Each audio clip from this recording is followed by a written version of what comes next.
Good afternoon. I'm sitting on the front porch and I wanted to do another devotional. Got to thinking about the people who's been in those two horrific earthquakes down in South America, Venezuela.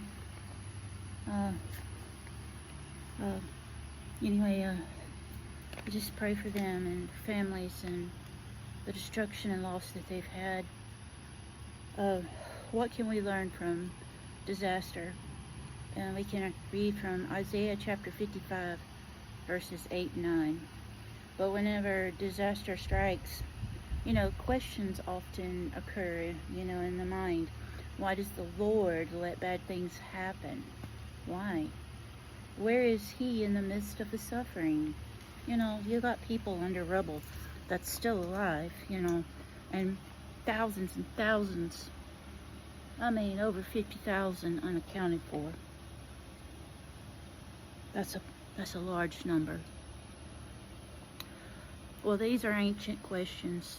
Job asked them, as did the psalmists, and believers through the ages have likewise wrestled with them. And today's passage reminds us that God's thoughts and ways are higher than ours. And this isn't dismissive. It's an acknowledgement that we live in a fallen world where natural laws operate, free will exists, and suffering touches everyone, both righteous and unrighteous. You can read that in Matthew chapter 5, verse 45.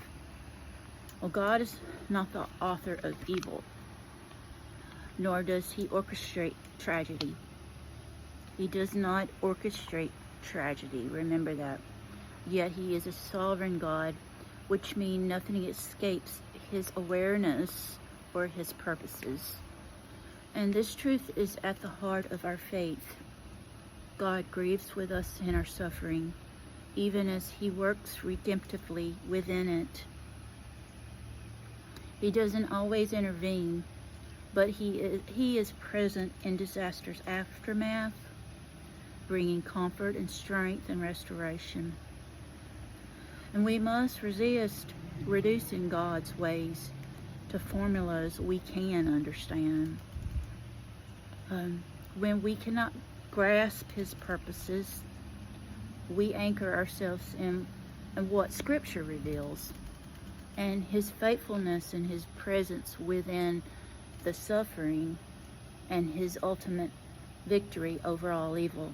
We can read Revelation chapter 21, verse 4. His ways may be higher than ours, but His heart towards us is unmistakably good.